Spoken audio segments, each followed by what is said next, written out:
अस्सलामुअलैकुम नाज़रीन।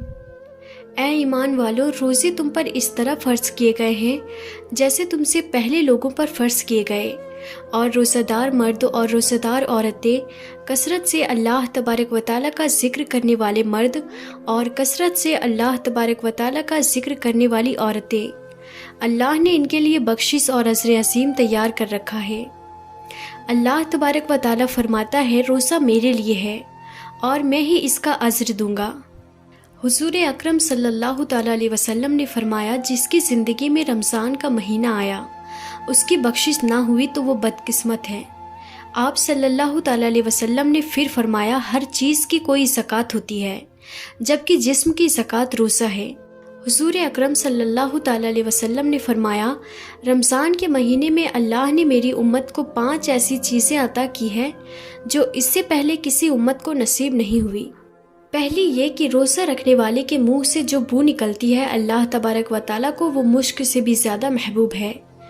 दूसरी ये कि जब माह रमज़ान का महीना आता है तो शैतान को जकड़ दिया जाता है, यानी कैद कर दिया जाता है।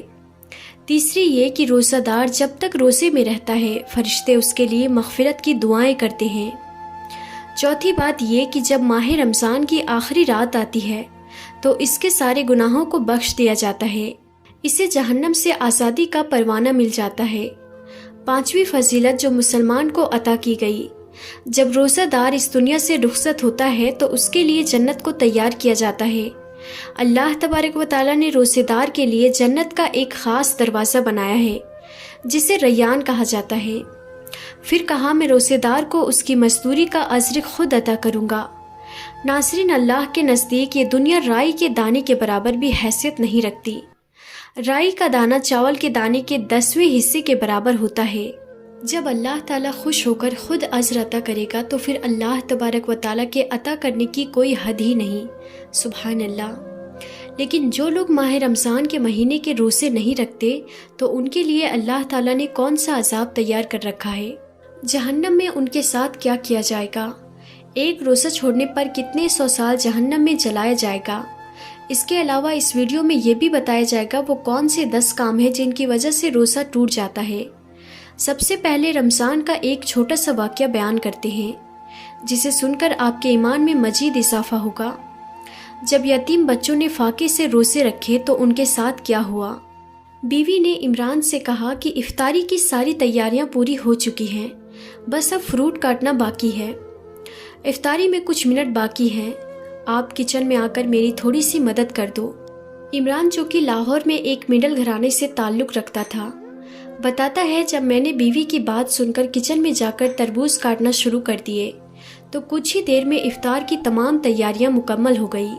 मेरे साथ काम करने वाले तमाम दोस्त और रिश्तेदार इफ्तारी के लिए घर आ चुके थे। इफ्तारी के वक्त तमाम लोगों ने खुशी खुशी इफ्तारी की, फिर नमाज के बाद खाना खाने लगे। खाना खाने के बाद तमाम लोग अपने अपने घरों को चले गए। मैं बर्तन रखने के लिए बीवी के साथ किचन में मौजूद था। पास ही दीवार पर एक बच्ची की आवाज़ आई जो अपनी माँ से कह रही थी, माँ, अभी इशा की नमाज का वक्त हो चुका है मगर हमने अभी तक इफ्तारी नहीं की। हम लोगों ने सुबह सहरी भी पानी के साथ की। माँ, मेरी तो हालत ख़राब हो रही है। इमरान कहता है, ये सुनते ही मेरी आंखों के गिर्द अंधेरा छा गया। ये आवाज़ हमारे पड़ोस की 10 साल की बच्ची की थी। मैं घर के हालात मालूम करने के लिए दीवार के साथ कान लगाकर उनकी बातें सुनने लगा। ये 10 साल की बच्ची बार बार माँ से खाने का तकाजा कर रही थी। इसके बाद मैं घर की छत पर चला गया। मैंने ऊपर से देखा, माँ बीमारी की हालत में चारपाई पर लेटी बच्चों को हसरत भरी निगाहों से देख रही थी। तमाम बच्चे माँ के गिर्द जमा थे। इमरान बच्चों की हालत को देखकर वहीं गिर पड़ा। हिम्मत करके दोबारा दीवार के साथ टेक लगाकर खड़ा हो गया। इतने में बच्चों की माँ की नज़र इमरान पर पड़ गई। इमरान को देखते ही उसकी आंखों में आंसू आ गए। आंसुओं को साफ करते हुए इमरान से कहने लगी, भाई आप कैसे हैं? आयशा ने अभी खाना खाया है मगर ये फिर भी खाने की जिद कर रही है। इमरान को पता था ये औरत झूठ बोल रही है। वो तेजी से घर के किचन में गया। उसने वहाँ से खाना उठाया और बच्चों को देकर बाजार चला गया। उसने ज़रूरत की तमाम चीज़ें खरीदी। बच्चों को रोता हुआ चेहरा उसके सामने था। इमरान जैसे ही उनके घर पहुंचा, उस 10 साल की आयशा ने दरवाज़ा खोला। جس کے چہرے پر ایک عجیب سی مسکراہٹ تھی۔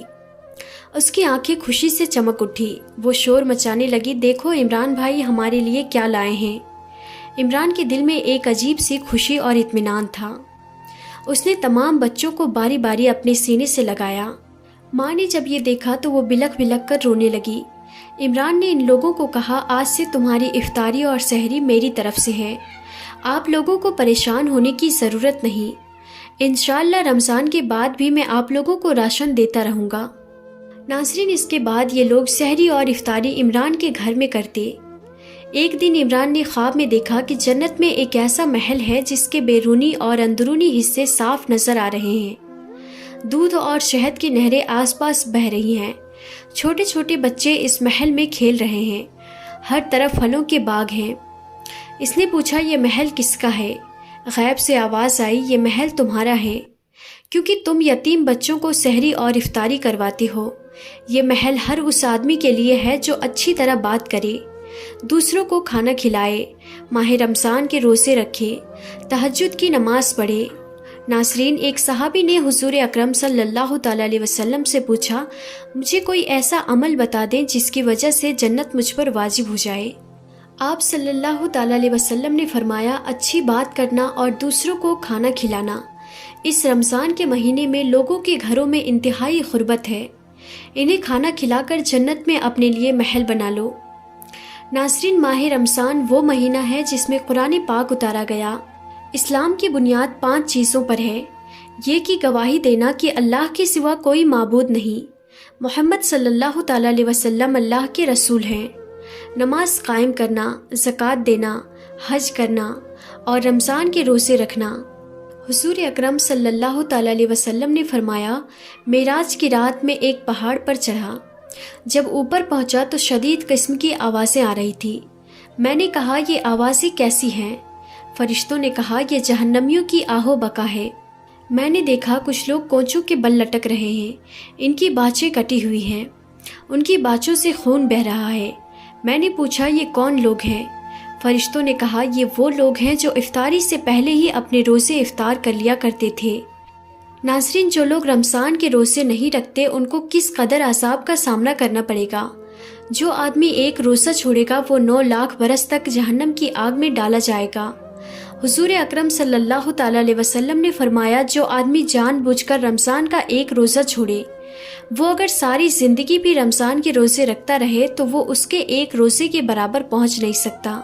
ناظرین، یہ وہ 10 کام ہیں جن کی وجہ سے روزہ ٹوٹ جاتا ہے۔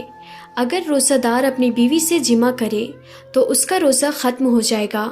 جس آدمی کا اپنی بیوی سے بوس و کنار کرتے ہوئے انجال ہو جائے یا وہ مستزنی کرے تو اس کا روزہ ضائع اور باطل ہو جائے گا۔ جو آدمی جان بوجھ کر کچھ کھا پی لے تو اس کا روزہ ضائع ہو جائے گا۔ جو آدمی جان بوجھ کر قے کرے اس کا روزہ ختم ہو جائے گا۔ جو آدمی مریض کو خون دے اس سے روزہ ضائع ہو جاتا ہے۔ جس عورت کو حیض آ جائے اس کا روزہ ٹوٹ جاتا ہے۔ وضو کرتے وقت پانی گلے کے نیچے چلا جائے تو روزہ ٹوٹ جائے گا۔ سگریٹ پینے سے روزہ ضائع ہو جائے گا۔ اگر روزے کی حالت میں مسوڑوں سے خون آئے اور یہ خون حلق کے پار چلا جائے تو ایسی حالت میں روزہ فاسد ہو جائے گا۔